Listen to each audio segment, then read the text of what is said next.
Hey everybody, it's Honest or Nighttime. The Black Ops 1 and 2 ports are finally out, and man, it's been such a blast playing these games again. It really takes us back to when we were kids 10 to 15 years ago, playing these games and now having access to them on modern hardware. It's been such a fun time, and even though I'm not playing with those old friends, I'm playing with new ones, and queuing up and playing custom games and zombies has been such a fun time. So if you don't know, PlayStation finally released ports of Black Ops 1 and 2, which is different from the backwards compatibility of Xbox. I heard ports make them run a little bit better. They are currently $40 each, $20 a piece if you have PSN, and they both boast a season pass, which is $10 a piece, which includes all of that game's DLC. Now, I know people are going to complain, why are we paying almost full price for a over decades old game? But to be honest with you guys, man, I would have paid full price to be able to play these games again. Black Ops 1 and 2 were such a huge part of my and a lot of other people's childhoods that getting to play them again on modern hardware feels surreal. The nostalgia hit immediately, from hearing the menu music to loading into maps I haven't played in years. It's been a lot of fun, and hopping into very active public lobbies, running custom games with friends, and seeing all the offensive emblems and hearing all the shit talking game chat helps us remember why these games were so special in the first place. That being said, after playing the games for a bit each, I started noticing problems that would dampen my experience. So the biggest problem to me is the lack of dedicated servers. If you don't know, the older CODs and with these ports, they're actually run on host to host, which essentially means that when players queue up, the game randomly picks one of them to be the host, and that host is responsible for hosting the match and essentially being kind of like a hotspot for the other players. So if that host has decent internet and the other players are nearby, within a reasonable distance, they'll probably get decent internet. But if that host has shitty $2 McDonald's internet, then everyone else is going to be lagging in the match except for them.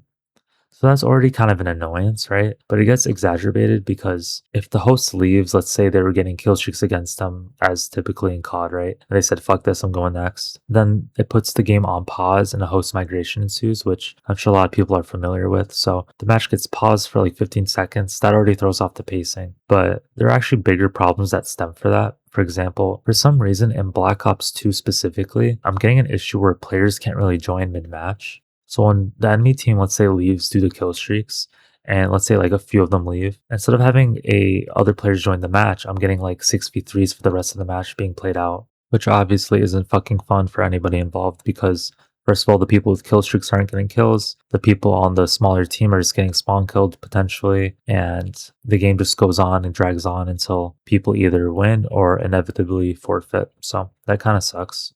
The other matchmaking problem is actually in Black Ops 1.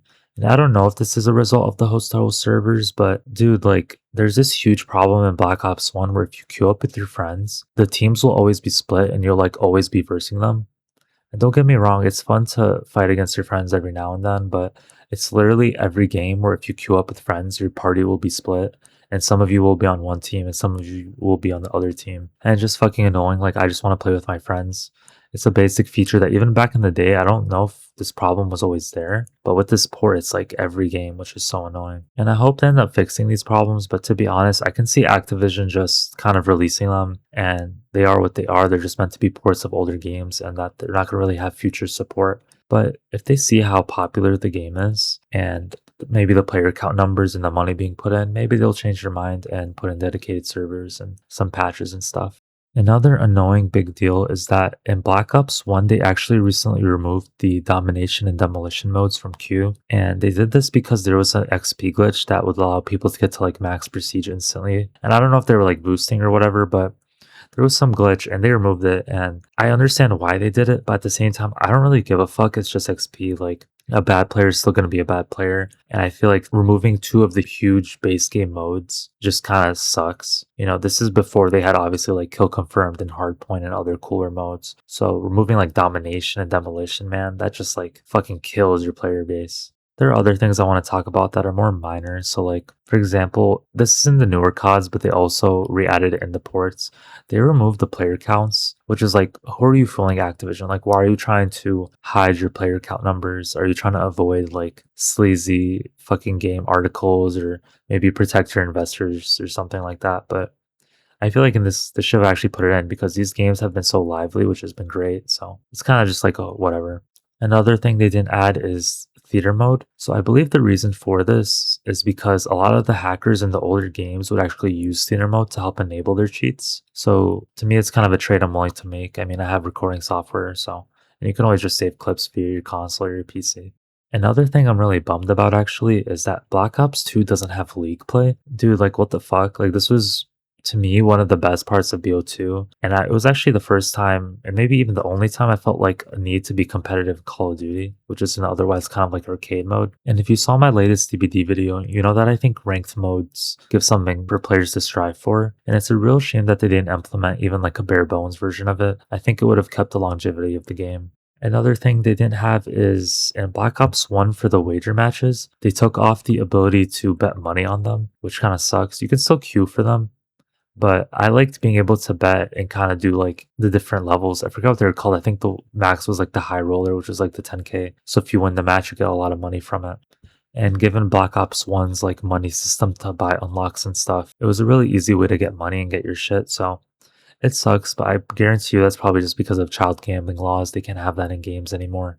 There are other things that were also present in the games, which I might just be realizing now that I'm playing again. So, for example, in Black Ops 1, man, as I'm playing, these early levels freaking suck because the weapon variety in this game is honestly not as good as I remember. So, I looked through the weapon classes, and other than maybe like the assault rifles and some standouts like the MP5, the AK-74U, maybe some like snipers and LMGs, whatever, but most of the weapons in this game are actually doo-doo butter. You don't get a solid weapon in the game till like the FAMAS in level 14. So until you get to level 14, it's actually kind of pain because all the weapons fucking suck.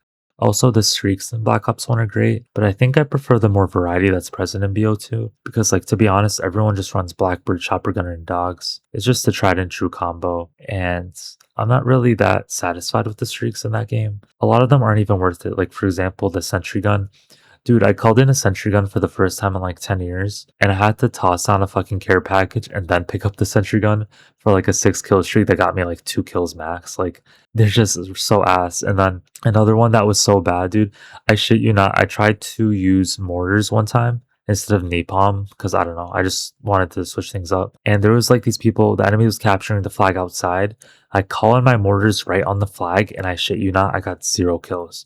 So some of these streaks are just straight garbage. Another thing that's really garbage is Black Ops 2 knife mechanic. Man, the hit registration is so bad. I've had moments like right behind an enemy where I'd knife and then it would just whiff through them or miss or whatever. And it also transfers to zombies too, so it just kind of sucks.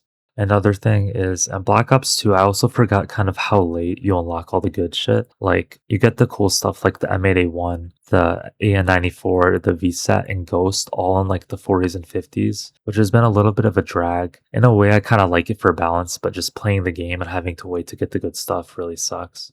I know I listed some problems, but overall, I'm having fun with the multiplayer. I can see myself probably hitting max rank or just prestiging once so I can keep a lot of the things I want, but I don't see myself grinding to master prestiges like back in the day. I haven't even mentioned it yet, but I think where I'm personally going to get the most value for me is in zombies. I used to be a huge zombies nerd back in the day, you know, knowing all the lore and all the Easter eggs by heart. It's been such a blast getting back into some of the older maps, especially the ones that weren't remastered in BO3 Zombie Chronicles. It's so much fun to either play maps we didn't have modern access to, or maps in the original forums. And I know in BO4 they remastered a lot of the remaining maps, but they're still different. It's, you know, it's different to have the original Call of the Dead and 5 and other stuff. I've been mostly playing Transit and Mob, but I want to go through all of them, to be honest, and just do all the Easter eggs in order because I think that'd be such a blast. Also, a little thing to know in hindsight, if I had known that we were going to get these ports, I kind of wish that the BO3 zombie team under Blundell would put more time into Revelations as a final map rather than them using their time and money to make Zombie Chronicles, because if they put more resources into Revelations, man, that map could have been something. I'll probably make a video on it because it's a map that had so much potential but was squandered in my opinion.